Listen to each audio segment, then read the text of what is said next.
आज हम class 12th में फास्फोरस जो होता है, फास्फोरस फास्फोरस के अम्ल के बारे में देखेंगे। और ये तो 100% है कि पी ब्लॉक वाले पार्ट में पर्सन आए और फास्फोरस में से ना आए, ये तो असंभव है। फास्फोरस के अम्ल हैं उनके बारे में तो चलिए सबसे पहले हम देखते हैं प्रिय मित्रों, आपके 12th क्लास में कौन सा प्रश्न पूछा जाएगा। सबसे पहले तो यहां पर इसकी क्षारकता के बारे में पूछा जाता है।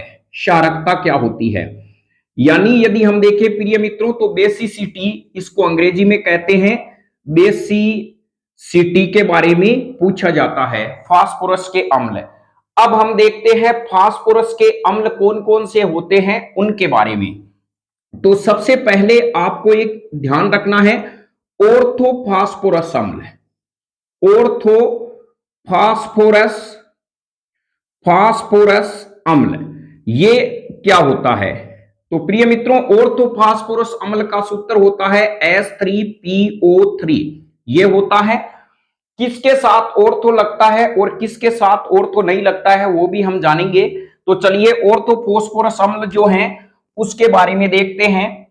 तो इसका सूत्र इस प्रकार से होता है, इसकी संरचना होती है इस प्रकार से OH OH और यहां पे ये हो जाएगा H। तो प्रिय मित्रों यह होता है ऑर्थोफॉस्फोरस अम्ल और इसमें पूछी जाती है क्षारकता कितनी होती है। तो चलिए यहां पर हम इनकी क्षारकता के बारे में लिख लेते हैं। क्षारकता तो आप एक ही क्रम में इनको याद रखना, क्षारकता क्या होती है। प्रिय मित्रों एक्चुअल में क्या होता है कि यह फास्फोरस अम्ल कितने प्रोटॉन देता है, यानी कितना प्रोटिक है, 1 प्रोटॉन देता है, 2 देता है या 3 देता है, वो उसकी क्षारकता कहलाती है। यानी वे अम्ल द्वारा दिए गए प्रोटॉन की संख्या ही उसकी क्षारकता कहलाती है।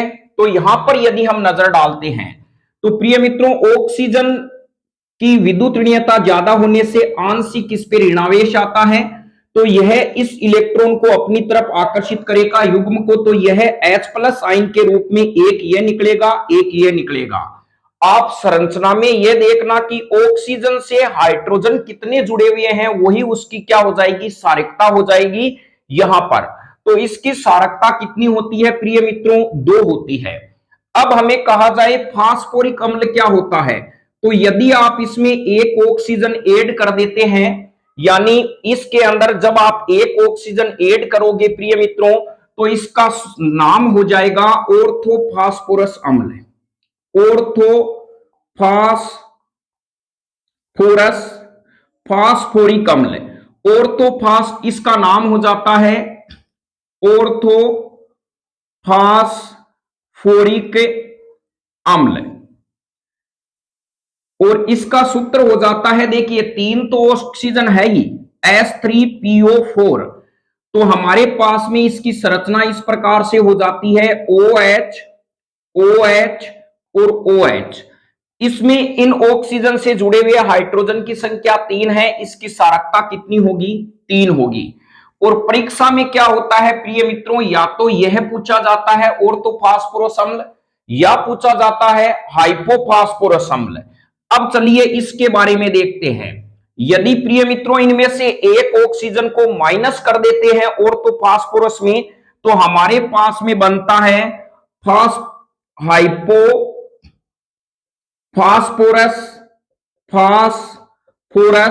अम्ल। हाइपोफास्फोरस अम्ल हमारे पास बनता है, इसका सूत्र होता है H3PO2। और इसके बारे में यदि हम देखें तो PO OH H और H, तो यहां पर आपको ऑक्सीजन से जुड़े हुए हाइड्रोजन 1 दिखाई देंगे, इसकी क्षारकता 1 होगी। इस बार परीक्षा में यह आने की वेरी संभावना है, 100% महत्वपूर्ण है। आप पहले ये ध्यान रखना, ऑर्थोफास्फोरस अम्ल का सूत्र H3PO3 होता है। इसमें 1 ऑक्सीजन जोड़ते हैं तो ऑर्थोफास्फोरिक अम्ल बनता है, 1 ऑक्सीजन माइनस करते हैं इसमें ऑर्थोफास्फोरस अम्ल में हाइपोफास्फोरस बनता है। अब प्रिय मित्रों मान लीजिए आपको कहा जाता है कि H3PO4 की क्षारकता कितनी है। आपको जो ऑक्सीजन लिखे हुए हैं इनमें -1 कर देना है तो इसकी 3 आ जाएगी, इसमें ऑक्सीजन 3 है इसकी 2 हो जाएगी, इसमें 2 है तो इसकी 1 हो जाएगी। इन 3 के लिए ही यह विकल्प बैठता है, यानी आगे वाले इनके अलग होते हैं जिनकी सारकता क्या होती है 3 से ज्यादा होती है। अभी हम आगे और सोल्व करेंगे प्रिय मित्रों। तो मैं उम्मीद करता हूं इनके बारे में आप समझ गए होंगे कि इनकी क्षारकता क्या होती है। चलिए इंग्लिश मीडियम वालों के लिए भी इनके ट्रांसलेशन के रूप में हम आगे इनका छोटा सा एक वीडियो बनाएंगे जो केवल इंग्लिश मीडियम वालों के लिए होगा। तो प्रिय मित्रों मैं उम्मीद करता हूं इसके बारे में अभी आप समझ गए हैं। अब एक जो हमारे पास में होता है पायरोफॉस्फोरिक अम्ल, अब देखिए ऑर्थो शब्द क्यों इस्तेमाल किया जाता है। और तो उसे किया जाता है प्रिय मित्रों ऐसे फास्फोरस के अम्ल जिनमें 2 ऑक्सीजन से 2 हाइड्रोजन जुड़े हैं, और हमें पता है जब किसी पदार्थ से 2 ऑक्सीजन होते हैं 2 OH समूह होते हैं, उन्हें गर्म करने पर H2O बाहर निकलता है। यानी जैसे ही इनको गर्म करेंगे इनमें H2O निकलता है तो ये कहलाते हैं ऑर्थो। प्रिय मित्रों इनमें H2O निकलने का चांस है नहीं, तो यहां पे हम कह सकते हैं जब केवल एक ही OH होता है तो ऐसे फास्फोरस अम्ल के पहले हम क्या करते हैं, फास्फोरिक अम्लों या फास्फोरस अम्लों उनके पहले हाइपो शब्द यानी ऑर्थो शब्द का इस्तेमाल नहीं करते हैं। ऑर्थो नहीं करेंगे, देखिए इनको जब मैं गर्म करूंगा इसमें से H2O निकलने के चांस हैं, तो इसका मतलब यह भी ऑर्थो है। तो ऑर्थो किन के लिए काम में लिया जाता है यह भी आप समझ गए होंगे। अब चलिए यहां पर प्रिय मित्रों देखते हैं नेक्स्ट जो हमारे पास में है पायरोफॉस्फोरिक अम्ल। कौन सा है, पायरोफॉस्फोरिक अम्ल है, उनके बारे में हम डिस्कस करते हैं। पायरोफॉस्फोरिक अम्ल, पायरोफॉस्फोरिक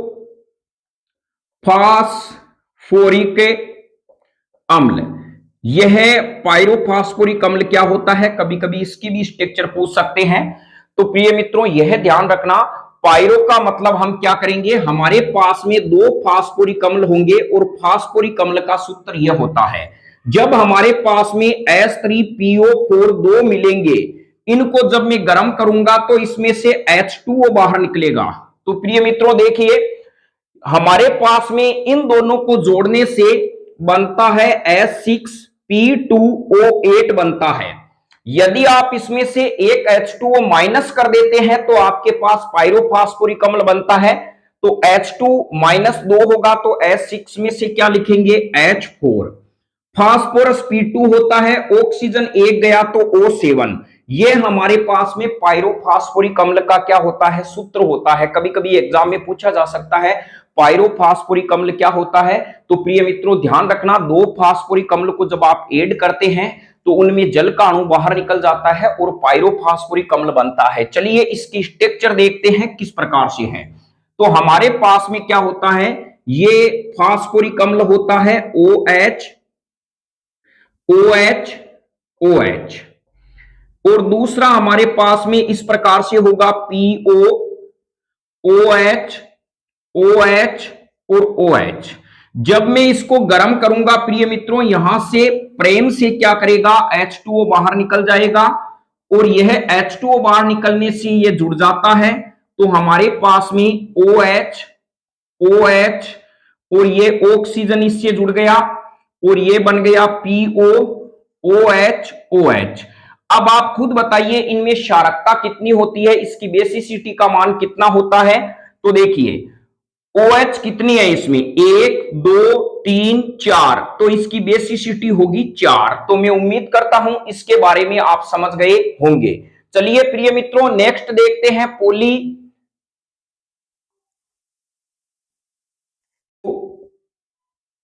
मेटाफॉस्फोरिक अम्ल, फास्फोरिक अम्ल, साइक्लोमेटाफॉस्फोरिक अम्ल होता है।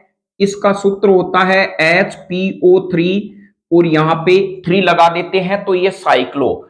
अब इसका मतलब है प्रिय मित्रों साइक्लो का मतलब होता है चक्रीय संरचना। कभी कभी ये भी कह सकते हैं साइक्लोमेटाफॉस्फोरिक अम्ल की संरचना बनाइए।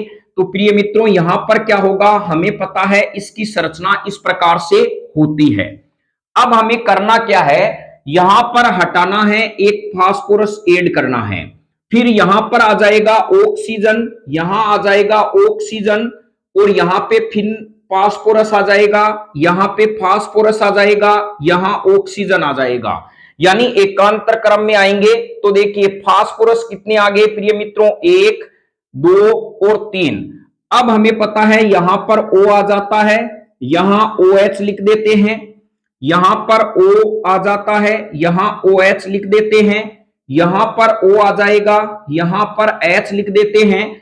अब जब हम इसकी बॉन्डेज, यह हमारे पास में साइक्लोमेटा फास्फोरिक अम्ल है, जब मैं इसको तोड़ता हूं प्रिय मित्रों यहां से यहां के बीच में, तो इसका मतलब होता है, आप देखेंगे ये यहां से यहां भाग में देखिए P1 है, O3 है और एक H है, एक ये हो गया P1 और ये O3 H1, और इसी प्रकार हमारे पास में ये संरचना बनती है HPO3। तो ये हमारे पास में साइक्लोमेटा फास्फोरिक अम्ल की होती है। आपको यहां चिन्ह नहीं बनाना है, डायरेक्ट इस प्रकार से लिखना है। अब प्रिय मित्रों हम लिखते हैं पॉलीमेटा फास्फोरिक अम्ल, तो यहां पर हमारे पास में नेक्स्ट हो जाता है पॉलीमेटा फास्फोरिक अम्ल। तो यहां पर पोली आते ही प्रिय मित्रों, पोली का मतलब होता है अनेक, क्योंकि पोली एक क्या होता है, ग्रीक भाषा का शब्द है। अंग्रेजी में इसे मेनी कहते हैं, हिंदी में इसे अनेक कहते हैं।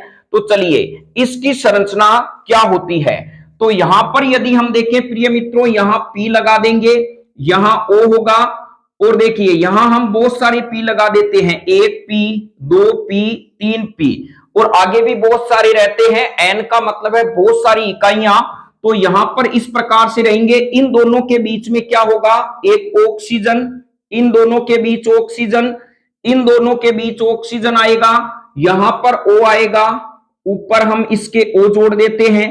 तो यहां तक आपके संरचना समझ में आ गई होगी। फिर यहां पर प्रिय मित्रों एक OH जुड़ा रहता है, यहां पर भी OH रहता है, यहां पर हम देखें OH, और आगे प्रिय मित्रों इस प्रकार से क्या है, ये स्ट्रक्चर चलती है। और हम इसको क्या करते हैं, यहां से काट कर यहां लिख देते हैं N। तो अब आप कहेंगे इसकी संरचना ऐसे कैसे हुई प्रिय मित्रों, तो यहां पर हम कह सकते हैं, जब मैं इसको यहां से भाग को तोड़ूं, यहां तोड़ दिया, इस वाले भाग को तोड़ा, इस वाले भाग को तोड़ा, इसको, तो देखिए P1 है, O3 है और एक H आ रहा है। इसी प्रकार सभी में इस प्रकार का आ रहा है, और हमारे पास में यह जो होता है वो बनता है पॉलीमेटा फास्फोरिक अम्ल बनता है। इसकी एकलक इकाई यदि हमें पूछे प्रिय मित्रों, एकलक इकाई तो HPO3 होती है, पॉलीमेटा फास्फोरिक अम्ल की एकलक इकाई होती है H3PO3 होती है। बहुत सारे अणु आपस में जुड़कर क्या बनाते हैं, पॉलीमेटा फास्फोरिक अम्ल बनाते हैं। यह आपके परीक्षा में प्रश्न था माध्यमिक शिक्षा बोर्ड के मॉडल में। तो यह तो आप मान के चलिए फास्फोरिक अम्ल में से फास्फोरस के जो अम्ल हैं उनमें से 100% 1 नंबर का प्रश्न आएगा। प्रश्न या तो वो स्ट्रक्चर दे सकता है या उसकी बेसिसिटी के बारे में पूछ सकता है। तो उम्मीद करता हूं यह प्रश्न आपके आसानी से समझ में आ गया होगा। और भी इसी प्रकार के महत्वपूर्ण प्रश्न लेके आएंगे। आप वीडियो से जुड़े रहें न्यू कॉन्सेप्ट क्लासेस से, और अपने वीडियो को शेयर भी करते रहें, जिससे घर बैठे बच्चों को इनका फायदा मिलता रहे। जय हिंद, वंदे मातरम।